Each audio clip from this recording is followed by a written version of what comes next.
Les perspectives de croissance à moyen terme au sein de l'UEMOA, Union économique et monétaire ouest-africaine, sont favorables.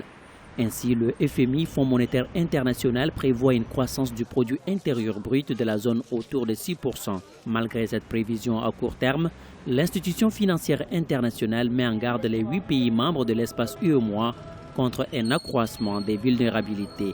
Aujourd'hui, les pays qui portent la croissance économique en Afrique de l'Ouest de façon générale, mais dans la zone UEMOA en particulier, c'est d'abord le Sénégal, la Côte d'Ivoire et dans une moindre mesure le Mali. Or, on le sait, ces pays aujourd'hui sont confrontés à des problèmes structurels, à des problèmes de réforme qui tardent à produire les résultats escomptés. Quand vous prenez par exemple la Côte d'Ivoire, c'est le cacao qui porte la croissance. Quand vous prenez le Mali, c'est le domaine de l'or, de l'agriculture. Le Sénégal, c'est relativement pareil. Donc, vous voyez aujourd'hui que ces secteurs ne se portent pas autant bien qu'on aurait souhaité l'avoir dans la zone UEMOA. Donc, ce qui plombe un peu la croissance économique dans notre zone.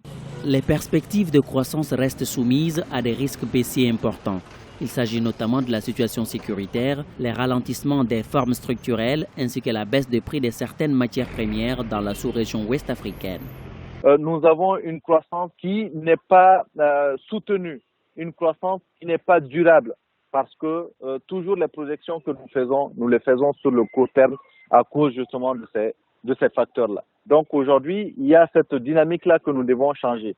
Mais en tout état de cause, le problème en Afrique de l'Ouest, ce n'est pas tant les taux de croissance, c'est plutôt la question de la redistribution de ce taux de croissance-là pour permettre justement à chaque pays de pouvoir profiter véritablement de ces taux de croissance.